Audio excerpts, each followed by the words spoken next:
Oke, Mei. Oke, assalamualaikum warahmatullahi wabarakatuh. Selamat pagi dan salam sejahtera buat semuanya. Waalaikumsalam warahmatullahi wabarakatuh. Nah, mahasiswa adik-adik sekalian, hari ini saya akan mengajar mengenai mata kuliah desain pembelajaran. Sebelumnya, ya, saya sudah membahas rencana pembelajaran semester. Saya sudah memberikan informasi mengenai rencana pembelajaran semester, membagikannya ke kalian apa-apa saja pertemuan pertama dan pertemuan kedua. Nah, sebelum kita masuk kepada tema hari ini yaitu mengenai desain pembelajaran, saya ingin mengecek kehadiran kalian semua. Di sini hadir apa enggak? Berapa jumlahnya di sini? 50.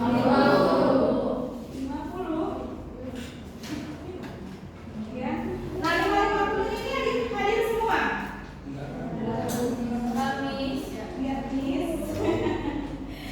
Ada berapa yang tidak hadir?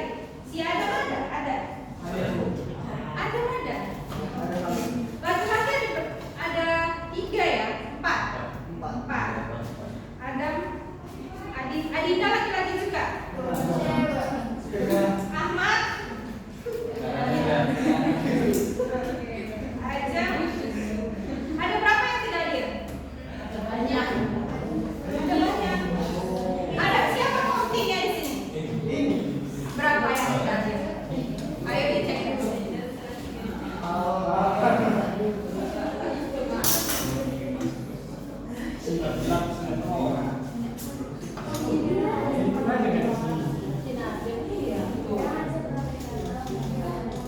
Lima.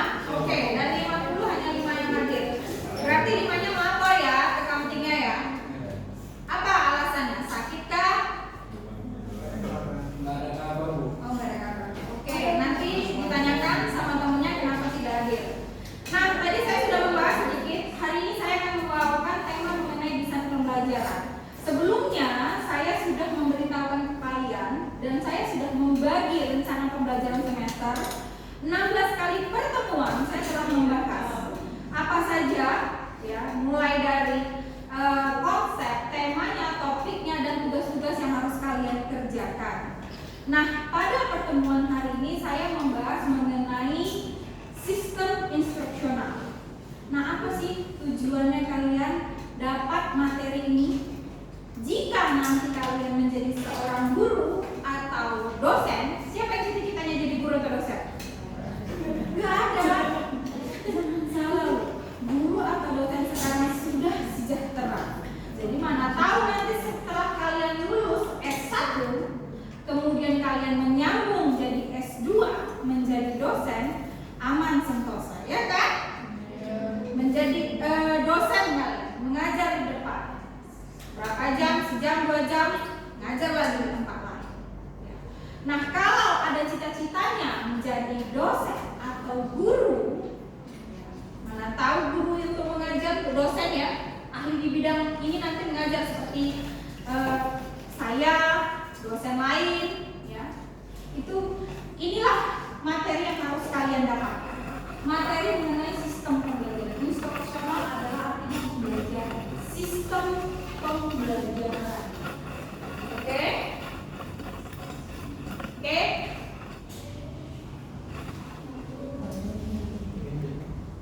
Oke, injek ya. Tak apa. Oke, apa yang tergambarkan di benak kalian ketika ada judul sistem pembelajaran? Apa? Apa yang ada di benak kalian, ya,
runtutannya, terurut, terstruktur, nggak bisa sembarangan yang semaunya dosen, tidak, harus sesuai dengan kurikulum.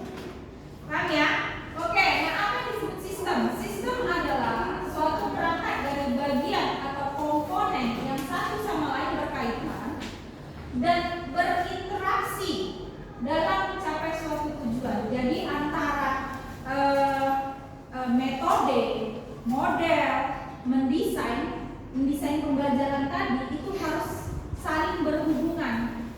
Jadi jangan modelnya lain, metode pembelajaran ini saya menggunakan misalnya modelnya pembelajaran saya model pembelajaran problem based learning, memecahkan masalah. Terus saya menggunakan metode sama kali tentang pemecahan masalah, itu tidak nyambung. Jadi suatu perangkat dari model, metode, strategi sampai medianya harus saling berkaitan sehingga terstruktur dan mencapai hasil yang apa yang kami harapkan. Ya, paham ya?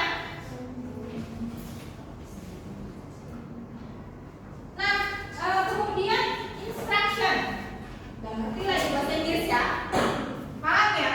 Kalau instruction singkatannya bahasa Inggrisnya apa ini? Yang paling sangat dasar kan? Artinya apa? Instruksi, ya, instruksi ya. Oke. Nah, kalau di pembelajaran sama, cuman ini lebih meluas pengembangan. Instruction adalah proses pembelajaran yang merupakan bentuk operasional pelaksanaan kurikulum. Garis bawah, pelaksanaan sama dengan menginstruksikan. Sama ketika guru menginstruksikan, kalian melaksanakan nggak? Melaksanakan. Itulah yang disebut instruction dalam pembelajaran. Ya. Kemudian jadi dari tadi sistem di depan, sekarang instruction. Jadi apa sih kesimpulan sistem instruction? Adalah tatanan aktivitas belajar mengajar yang mengandung dimensi perencanaan kegiatan belajar mengajar. Ini dia. Ya, jadi tatanannya tadi seperti saya bilang, ada urutan struktur yang berurutan. Tatanan mengajar itu ada, nggak bisa sembarangan. Kalian ketika nanti jadi dosen harus membuat semua perencanaan itu. Tahu yang disebut RPS ya? Apa RPS? Nah, apa aja sih isinya yang kalian lihat? Apa? Mata pelajaran, terus waktu, terus cuman itu metodenya dan modelnya. Kalau kalian lihat RPS sebelumnya menggunakan model apa coba? Ceramah itu metode. Bu, apa sih bedanya metode sama model? Beda. Model ini yang disusun dari awal dia lebar. Metode ini yang saya gunakan seperti ini, ceramah. Model itu dia masuk dia strategi, masuk dia metode, masuk dia medianya, itu namanya model. Kalau biasanya dosen-dosen sebelumnya atau dosen yang lain menggunakan metode asik nggak kira-kira? Asik nggak hanya metode ceramah? Kenapa? Membosankan. Jadi bangunin kalian ngapain? Diskusi, terus bertanya, feedback, seperti ini. Terus mencari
menjadi dosen. Saya berharap kalian semua tidak hanya stuck sampai di S1, tapi kalian melanjutkan S2, melanjutkan S3 supaya kalian menjadi dosen. Enak loh, seru loh, banyak loh pengalamannya, bisa sampai keluar negeri loh, ya kan? Saya terus terang kuliah S3 dibayar pemerintah dengan siswa, tidak ada sedikit pun. Sampai nanti keluar negeri pun ketika buat penelitian tidak ada. Jadi saya harapkan nanti kalian melanjutkan seperti saya, sehingga kalian bisa menerapkan kayak gini loh yang ibu ajarkan itu. Mendesain pembelajaran ternyata susah. Mendesain pembelajaran itu ternyata begini sistemnya. Tapi ketika nanti kalian dapat materi ini, kalian ternyata ada di benak kalian, oh kayak gini loh ternyata bisa pembelajaran. Buat metode ini susah, buat metode ini gampang, buat metode ini begini cara. Paham ya? Oke, kita lanjut. Nah, sebagai proses sistem pembelajaran itu merujuk pada interaksi antara komponen pengajaran dalam IBM, interaksi belajar mengajar. Ya, namanya sistem pembelajaran ada guru, ada nggak? Ada. Kalau nggak ada guru, kayak mana mau sistem interaksi belajar mengajar? Kalau belajar aja murid bisa. Kalau ada sistem belajar mengajar, itu harus ada guru. Ada juga murid. Ya, nggak mungkin ada guru nggak ada murid. Ya, kosong dong, ada dong sistem pembelajaran belajar mengajarnya. Ya, kemudian ada nih tujuan pembelajaran. Tidak bisa saya datang ke sini untuk mengajar kalian nggak ada tujuan pembelajaran, nggak bisa. Apa tujuan saya dari awal ketika memberikan RPS rencana pembelajaran itu? Apa yang kami harapkan? Misalnya tadi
Kira-kira yang mana kalian punya kemampuan ini?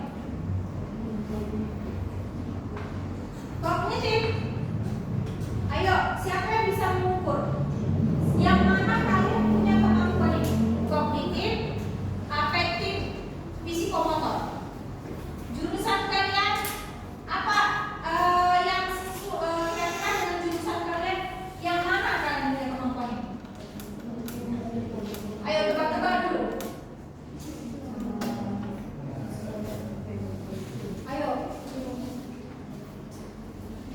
Ayo, bisa? Tiga-tiganya kalian punya kemampuan ini. Kognitif ini bagaimana kalian memahami? Ketika diajarkan guru kalian paham, meresapi teori-teori materinya. Kemudian afektifnya ini kalian udah bisa mengklasifikasikan materinya, betul nggak yang ini, cocok nggak yang ini. Pak, misalnya peralatan dengan materinya, misalnya dibawa materinya, ini peralatannya cocok nggak diklasifikasikan. Yang ini, itu udah ranah kalian. Nah, yang paling besar adalah psikomotor. Apa ini? Kemampuan skill kalian. Biasa nggak kemampuan skill kalian di sini? Biasa. Kira-kira kan psikomotor kalian udah bagus nggak? Semester berapa nih? 2. Psikomotornya belum biasa? Sudah, tapi Belum kuat? Belum dalam?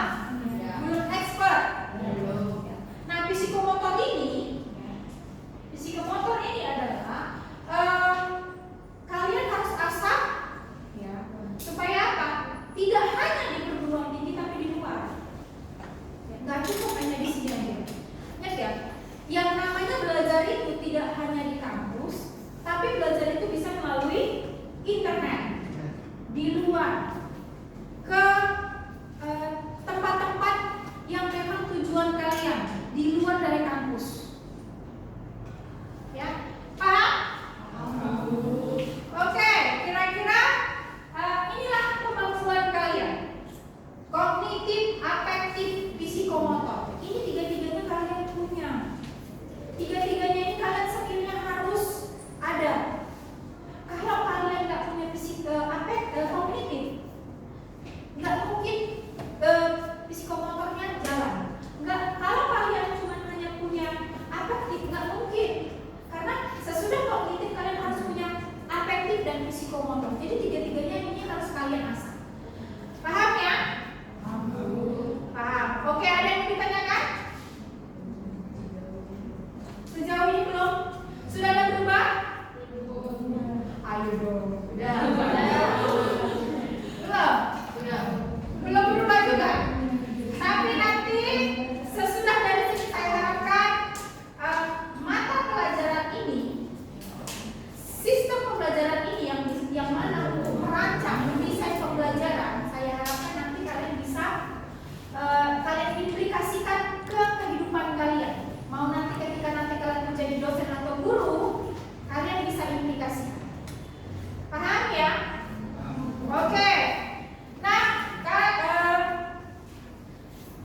karena semua penjelasan saya tadi sudah saya jelaskan, saya harapkan kalian nanti bisa membaca ulang supaya minggu depan ketika saya berikan tugas kalian bisa memahami. Nah, minggu depan saya akan memberikan tugas ke kalian.